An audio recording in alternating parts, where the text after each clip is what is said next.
आउ एक नूतन वीडियो रे आपण मानकु स्वागत।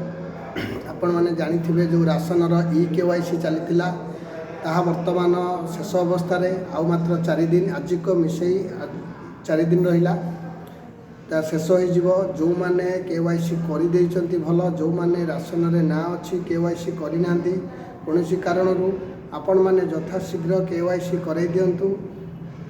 जदि करि पारनांती कोनोसी असुविधा अछि तबे आपण ऑफिशियली आपण एप्लिकेशन दे जणाई परिबे कोठी आपणकर जो राशन डिपार्टमेंट अछि ब्लॉक डिपार्टमेंट आपण सेठी जणाई परिबे। किंतु आपण को 4 दिन भितरे जे करिया को चाहउछंती आपण राशन डीलर को सहित कांटेक्ट करी करे दियंतु।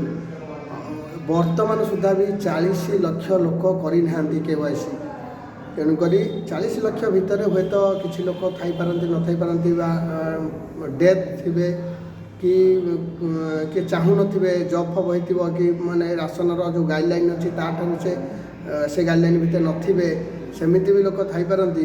किंतु जो माने जेन्युइन अच्छी से करे दिंतु। जदि न करें कौन असुविधा कारण आपण एप्लिकेशन माध्यम ब्लॉक ऑफिस बा जो आमर खाउटी कल्याण विभाग में आपण एप्लिकेशन दे तार यथार्थ जन पारे जहाँ सरकार से कथा बुझे।